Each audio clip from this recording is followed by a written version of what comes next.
What's on, ladies and gentlemen? My name's Ross, I like games, and today, well look, here's the thing. I'm going to be reviewing Kingdomania. The lovely folks at Funko sent me Kingdomania. I'm going to play it. I'm going to tell you what I think about it.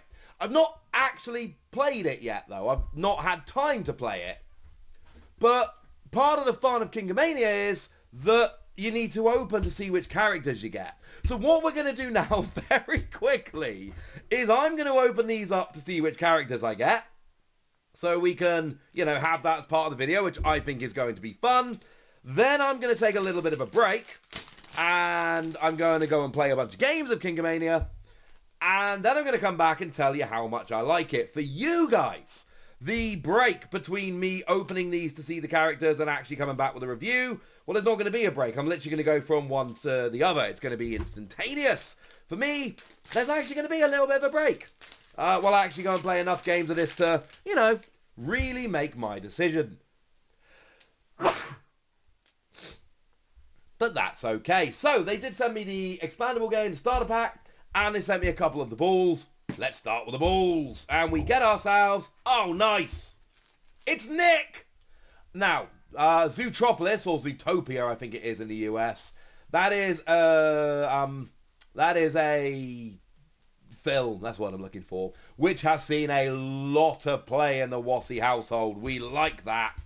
And then, look, it's Mickey Mouse, right? Who doesn't love Mickey Mouse? Okay, that's kind of like a best case scenario. We got Mickey, which is nice, but also, seriously, Zootropolis, so much love for Zootropolis in this house. So yeah, okay, that's cool. Then we also get, oh, it's Nick again. We love Nick, but I suppose there is a limit. And the crocodile. We don't love the crocodile quite as much, I'm going to be honest with you. But pair of Nicks, not too bad. Louis. Louis is a crocodile's name. There we go.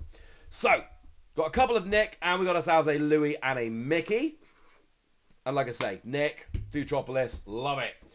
Now, unfortunately, we did not get the chase. There is a different version of this, which does have a chase. That is not the one we ended up with, but that's okay. And there are some blind ones in here.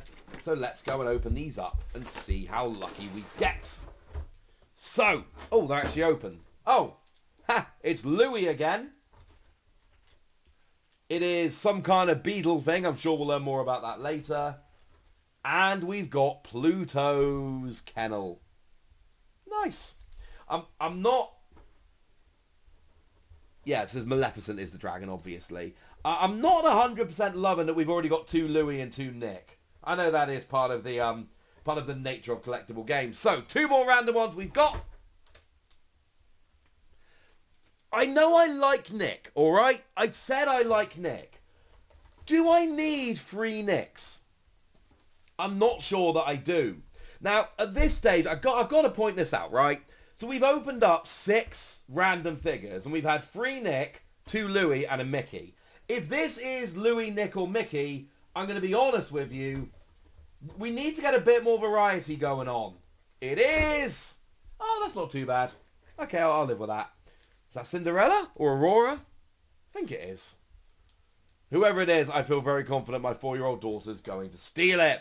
Okay, so we've got ourselves an army of Nicks and a Mickey Mouse. I'll be honest with you, the character selection is a tad bit repetitive for my liking.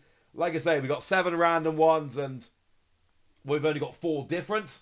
But that's alright. That seems like we got enough to play with. I don't really know how this game works. I just wanted to, do a nice little intro to the video where I show you which ones I got. And I'm going to be back in, for me, probably about a week. For you guys, probably about 0 seconds to tell you how much I like the game. My shirt's probably going to change now. Don't be scared. So now it's the future. And I've got the game and I've set it up. And we can actually start talking about the game proper. Now, here's how the game works. And basically at the start of the game, you set up your tiles. I've already done that. You'll say they have to connect here. They need to be the same colour. And you need to have an entrance dot. And it sets up and it's all rather nice. And you've got different kinds of tiles. This is a warp. So you can warp from one warp to another warp, including the Nexus. That's the middle bit where you start. We've then got patch tiles, glitch tiles, and unlocking tiles. Now, unlocking tiles are the cool ones. You'll notice I've got Pluto's house and I've got Aurora sitting on the side over here. And you'll notice that I've got their tiles under here. Well, when I get to that tile, I can then basically roll to try and unlock them. That is the goal here. I can roll to try and unlock them. So here you notice any of the 4 numbers can be used. So I can use any of the 4. My highest is heart. So I'm going to go for heart. I need 6. I've got 3. So if I can roll a 3 or a 4 on the dice, then I unlock. And if I unlock, then Aurora comes into play and I've got an extra character that I can use. Job's a good one. Everybody wins. If I don't get to unlock it. That's a little bit sad. Now, in terms of glitch, that's how you lose the game, because if both the glitches get to the Nexus, you lose. How do you win the game? If both of the patches get to the Nexus, you go ahead and you win the game. Job's a good one. Patches get there, yay, you win. Glitches get there, boo, you lose. So essentially what you do, it's a classic kind of, you get so many actions per turn. So what I can do is I can move up to 2 spaces. So I could move over here as one of my actions, try and unlock Aurora. I could move over here and try and get Pluto's doghouse. I could move here to interact with a glitch, or here to interact with the patch. Nice and simple. I can, if I'm on an unlocking tile, or a lock tile, I can try and unlock it, get an extra character. Job's a good one. Or I can push. And that's basically where the game goes. Because what I want to do is I want to push the glitches away from the Nexus and the patches towards. What do? Well, what I need to do is I need to push. And once again, we are rolling for success. So I can either use my book and I need a 5 to succeed, or I can use my lightning bolt and I need a 6 to succeed. Clearly, if I'm Nick and I've already got a 4 for my book, oh, you better believe I'm using my book and I'm rolling. Job's a good one. There are 2 wilds, if you will. That means you succeed. Yay! That means you fail. Boo. But it's not just that you fail. It's not just the failure. Because if you roll a glitch, not only do you fail, but you move the glitch closer. And that's a little bit of a problem. So anytime you're rolling and you roll a glitch, the glitch moves closer to the Nexus. And I should add that if you roll the glitch, both the glitches move. So you know, it's a setup we've got here. This glitch is miles away, you're alright. This glitch is super close to the Nexus. So although I want to unlock Aurora and Pluto's doghouse very, very quickly, my priority here would probably be trying to push this glitch back a little bit, so to speak. And if you wanted, you can always change the difficulty, because if you put the glitches, you know, you can do it randomly, or you can set it up deliberately, and if you put the glitches really close to the Nexus to start with, that will up the difficulty a little bit. Or I can move over here, and again, I can roll a 6 with my heart bonus of 3, or I can roll a 5 with my book bonus of 4. That's the one I'm clearly going for. And if I succeed, I get to push the patches 1 space closer to the Nexus. And that's basically it. That is largely the game. You want to be trying to unlock your extra characters or items that are under the lock spaces. You want to be pushing the patches towards the Nexus.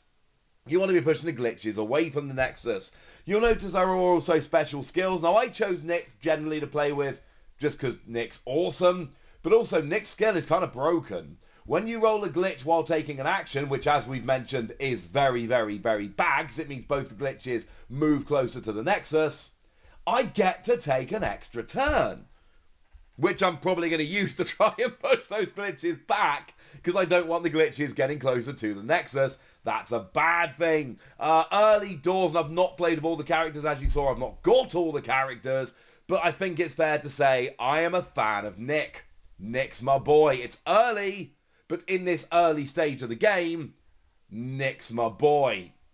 Now, in terms of how good the game is, it's not going to scratch that super tough competitive itch. It's not designed for that. That's not the kind of game it is. You can tell from the packaging, and the models, to be fair, are adorable. I love this Nick model. You know, I've got loads of them now. I really, really, really enjoy the models there. They are very, very cool. Now, there is another Funko game that they have sent me to do a review of, which I'm going to be showing you hopefully in the next week or two, that absolutely scratches that super complicated, nerd itch. This isn't going to do it. But I've got a daughter who's just about to turn 5 and a son who's 3, who are just getting into playing tabletop games.